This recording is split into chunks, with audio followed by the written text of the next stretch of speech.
Kigali News 25 twizere ko mukomeje kumera neza. Turi kuri stade Amahoro i Remera, aho hateraniye abaturage bagiye batandukanye baturutse mu bice bigiye bitandukanye, aho uno munsi ari umunsi tariki enye, umunsi w'intwari, ndetse ahangaha turi abaturage ni benshi. Stade mu kanya gato bakubise yuzuye.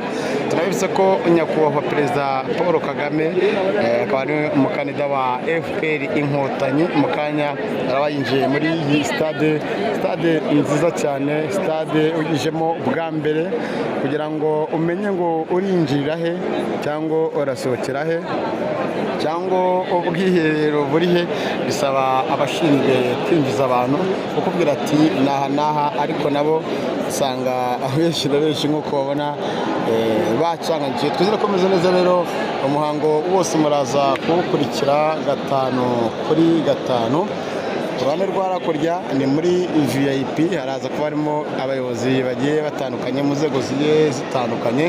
Stade itatse neza kabisa, imeze neza, ubururu, umuhondo, icyatsi, nicyo kiranze amabara amwe n'amwe y'iyi stade yubatse neza cyane. Ariko nanone akandi gashya kari hano kuri stade, buri ntebe yose iriho amazi ndetse na ji, kugira ngo buri wese ataza kuba yakicwa n'inyota.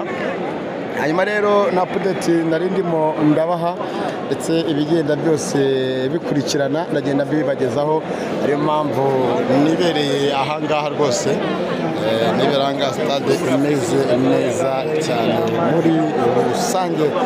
Tubize ko kora subscribe ari ingenzi, like, share ndetse na comment muri rusange ari bya gaciro kugira ngo tubana neza 5 ku kandi. Ariko urakurikira channel yitwa Ishyaka TV 550, kore subscribe, like, share ndetse na comment. Uko umuhango wose uza kubera hano uragenda ubageraho.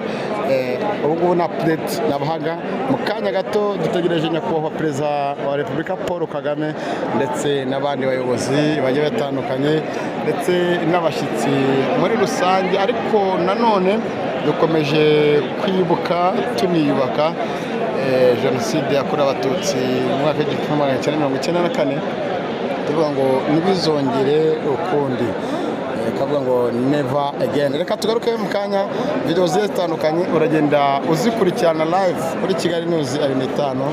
Gahunda zose ni ku murongo, nk'uko ibintu byose bigomba kugenda neza ku murongo. Mu kanya haraba hari abasirikare bagiye batandukanye mu nzego zitandukanye, muraza kubona akarasisi, baraza kubona na byinshi bigiye bitandukanye. Reka tubane mu kanya.